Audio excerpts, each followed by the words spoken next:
Hey Beer Geeks, welcome to New York. I'm walking here.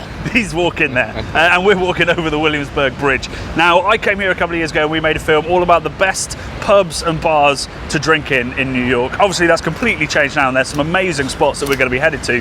However, we thought this time that we came, we should focus on the best tap rooms. Very specifically. I got really jealous on the last video, Jonny, and I thought, I'm not missing out this time. No. I'm getting involved. Okay, so the rules are, we want to find the best places where the stuff you drink is brewed on premises. So it's at its freshest, it's at its best, and you can see the tanks pretty much while you're drinking. So these are the best brewery tap rooms in New York.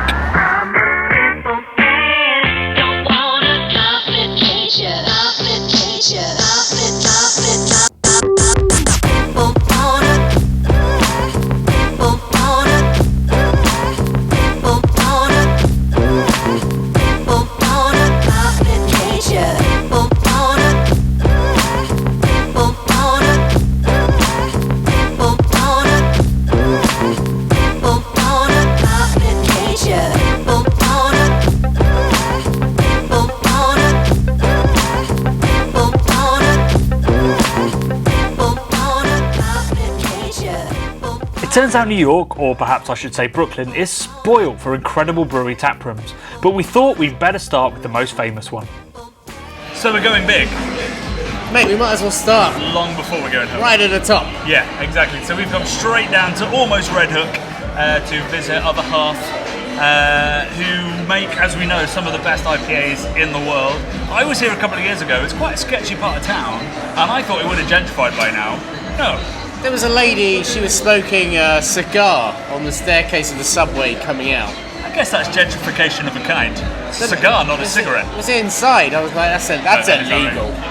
So we walked through there and came to this amazing spot. Last time I was here, the tap room was just a sharing table and a bar. Now, obviously, it's much bigger, much cooler. It opens at 12 midday. We got here and it was already full. Yeah.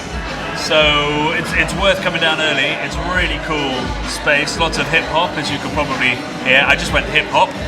Hip to the hop, yo. Yeah. And so we're drinking. So Brad, you've got the All Galaxy everything. All Galaxy everything. They're known for their big IPAs. This is one of them. It's bloody beautiful.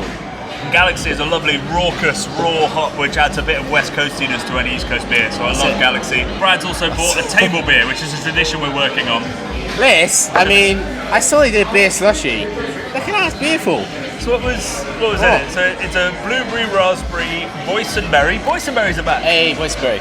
Blackberry, almond, cinnamon, maple syrup, vanilla and coconut lactose smoothie.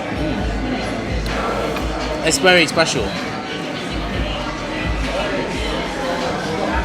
It's, I would say this is a veritable amuse-bouche. That's amazing. It's pretty good, right? It's almost like a really cold compote yogurt. Yeah, it's not. I mean, like you get those sort of silly Omnipollo jobbies. Yeah. This is better than that. Oh, it is. This is well good. It is. They've looked at that, and like it's a proper smoothie kind of style thing. It tastes well boozy. It's got a little bit boozy, a little bit bitter as well. Very bitter. It's a lot of fun. Are you glad I didn't get a big pour though? I definitely would have got brain freeze if I got that would have been a bit 12 ounce of that.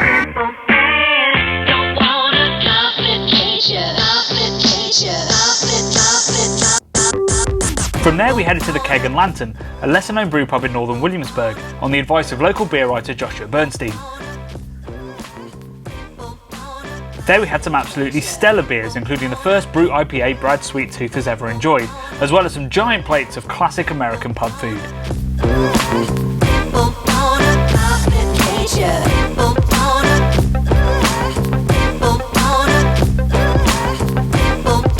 From there, we headed to Evil Twin's new brewery and taproom.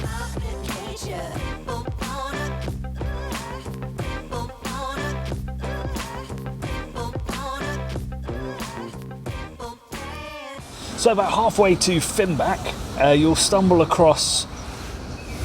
I describe it as a sort of black monolithic greenhouse. I think that's about it, like a goth greenhouse, which is right up your street. Yeah, I mean, it's beautiful. It's very stylish. The interior is almost like an Eames house, mid-century, panelled plywood. It's resin everywhere. They've got, I like the ticker boards on the sides. Yeah, super cool. Like they look like they're going to be blackboards, and then they're digital. It's all very nicely done, but it just feels a little bit too polished, a bit like the show homes in IKEA. Yeah. And there's quite a lot of IKEA furniture. There is a lot. Brad has autistically spotted lots of IKEA furniture. Yeah, but so this is Evil Twin, as you may have guessed. The thing that excited us was the side pour lagers, which we're both drinking. Brad's got like a German Pilsner. And I went for a Czech variety. I'm not getting the mouthfeel that I'd want from a Czech side pour, which is like really full and creamy and lower carbonation. Try that. That is pretty creamy. Is that creamy? To be fair to it, it's got a lovely silky note. Yeah, yours better than mine. But talking of mouthfeel, this thing, I hate it. So this is called Things That Make You Go which is an awesome name. It's a strawberry, chocolate and marshmallow imperial stout. Now, if you like ice cream syrup, it is tip top. But I just think it's lacking all balance. I mean, it climbs up the glass when you move it back. It's still trying to go up. It's like it smells like sherbety marshmallows. Yeah. From here, for me, it's deeply unpleasant. Although you could make a really cool affogato with it if you just got some vanilla ice cream and poured that on. Then we'd be talking. So but syrupy. The fact that comes in a 12 ounce is insane. Terrifying.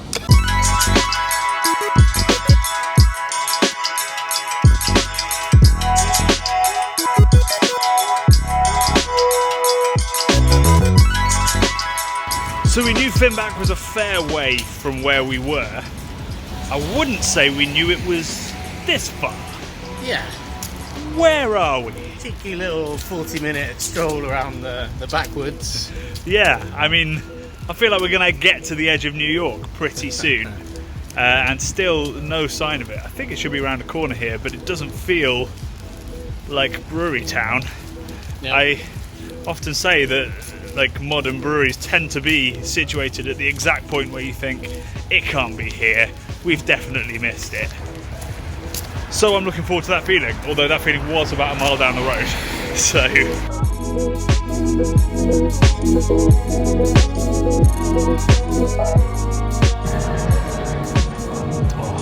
that was silly, that's 9%. So we made it to Finback.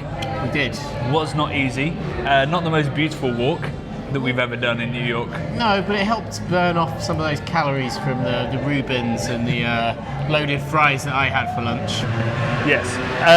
So yeah, we are way out at Finback, which is 100% worth the journey. So completely different to Evil Twin because this is like literally, well, they're beautiful tables, but just tables put out once the work day is done. So there's the brewing almost still going on. They were cleaning up when we arrived.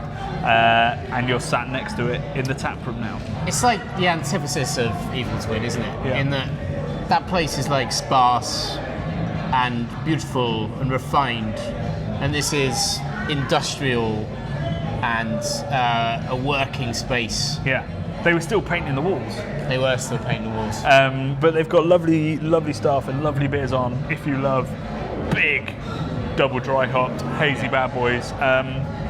We're also making a habit of the stout chaser, which I am so on board with. Yeah, man. I think it's better than a whiskey chaser. And this pastry stout is with hazelnut, coconut, and coffee, and is bloody marvellous. It's a coconutty Kinder Bueno. Kinder Bueno on the nose, but more roasty and bitter on the finish. Ton of coconut at the end. Beautiful. It's an absolutely stunning beer. So do 100% make that journey to Finback. It's definitely worth it, and there's always cans to take away as well, so you won't go thirsty on the walk back into town. Is that legal? Don't know.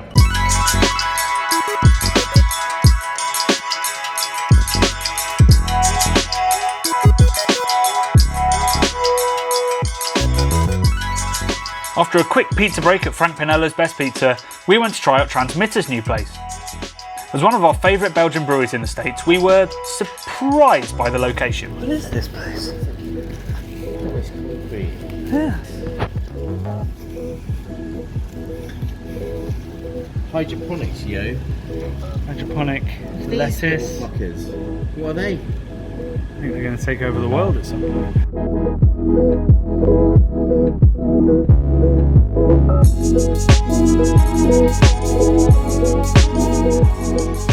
The beer was great, but the place was weird. so we moved on.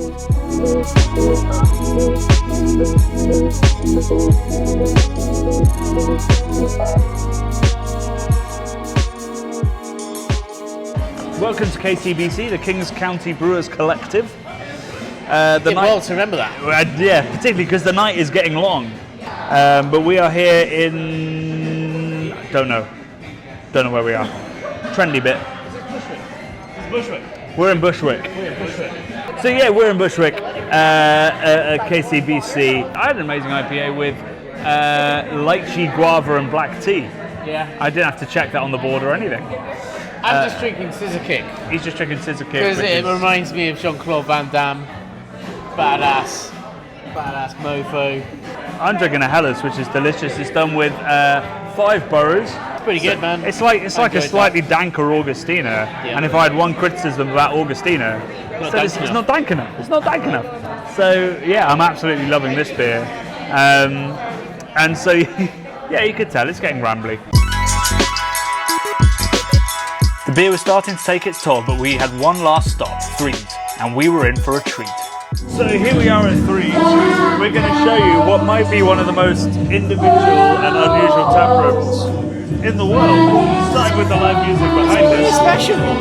Then we come into a coffee shop. Coffee shop. Record store. They've gone now, but that was a record store earlier. And then you can go down here into an amazing burger restaurant.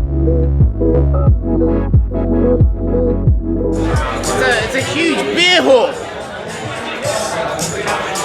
And so behind us here, you've got bright tanks where we're pouring beer from, and the brewery just through there. And then you can go outside. But yeah, so if you want to go for a night out, drink some good beer, but you don't necessarily want live music, or you don't necessarily want loud music, or you don't want to be in a bar, or you want to have somewhere where you can drink and eat great stuff at the same time. It's got all these places in this All one of place. the above. Amazing place. Cheers! That cheers spelled the end of our productive time in New York, and at some point we even switched to mezcal Boilermakers. Suffice to say, New York is now home to some of the best brewery taprooms in the world. Brad, what are you drinking? Mezcal, baby. Do you like mezcal? Love it. Tequila makes you blackout drunk. This isn't quite tequila, it's smoky agave. With the blackout removed, according to the Blackout expert. removed. The darkness has been removed. The light is shining through.